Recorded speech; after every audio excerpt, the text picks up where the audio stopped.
નમસ્કાર, CB24 news સાથે હું રેશમા આપનું સ્વાગત કરું છું। થોડાક સમય પહેલા મુખ્યમંત્રીશ્રી પત્રકાર પરિષદમાં યુસીસી લાગુ કરવા મામલે મોટી જાહેરાત કરી હતી। આજે યુસીસી લાગુ કરવા અંગે મુખ્યમંત્રી શ્રી ભૂપેન્દ્ર પટેલની અધ્યક્ષતામાં બેઠક યોજાઈ હતી। દેશમાં ઉત્તરાખંડ બાદ ગુજરાતમાં પણ યુનિફોર્મ સિવિલ કોડ લાગુ કરવાની તૈયારીઓ શરૂ કરી દેવાઈ છે। આ અંગે રાજ્ય સરકાર આજે કમિટીની જાહેરાત કરી હતી। આ કાયદાના અમલીકરણ સંદર્ભે લોકોના સૂચનો માટે આ કમિટીએ કામગીરી શરૂ કરી હતી।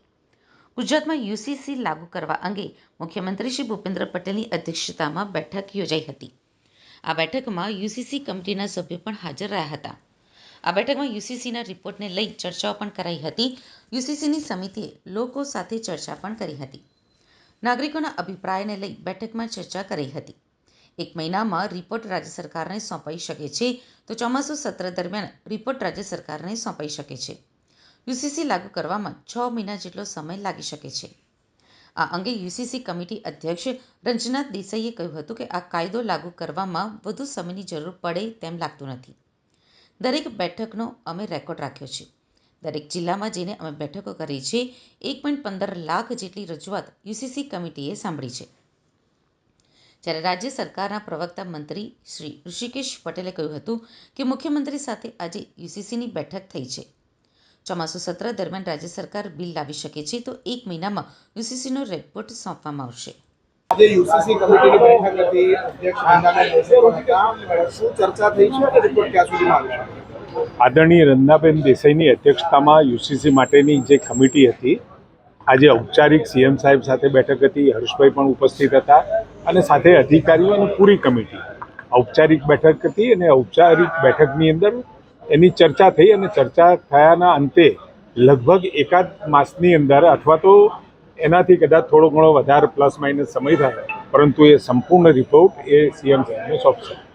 લગભગ 6 મહિના જેટલો સમય, શરૂઆતમાં 45 દિવસ જ આપ્યા હતા। આટલો બધો વાઇડ ગુજરાત, વિવિધ સમાજો, વિવિધ વર્ગના લોકો, એમની રજૂઆતો, લગભગ 1.25 લાખ જેટલી રજૂઆતો અને એના નિષ્કર્ષના તારણો ઉપર આવતા 45 દિવસ નક્કી કર્યા હતા, પરંતુ એમાં જે સમય લાગ્યો એના નિષ્કર્ષ, તારણો અને બધાના જે ઓપિનિયન સાંભળવાની આખી પ્રક્રિયા, તમામ સમાજના લોકો, તમામ જિલ્લાઓમાં તમામ પ્રતિનિધિઓ સાથે આમ વિશાળ શ્રેણીની અંદર ઓનલાઈન પણ એ લોકોએ અભિપ્રાય મંગાવ્યા હતા અને સાથે રૂબરૂ પણ મુલાકાતો કરી।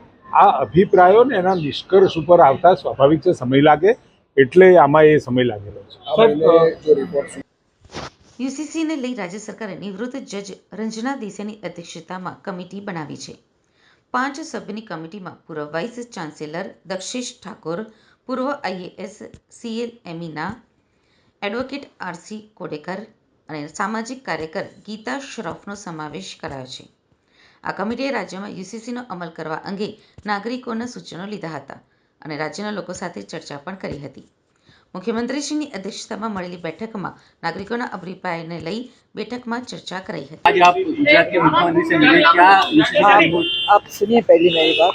कल हम गवर्नर से मिले, आज हम चीफ मिनिस्टर साहब से मिले। औपचारिक मीटिंग थी, उनके थोड़े व्यूज़ लिए, हम लोगों ने थोड़ा डिस्कशन किया, बस इतना ही और ज़्यादा कुछ नहीं। फिर रिपोर्ट कब तक सबमिट हो सकता है?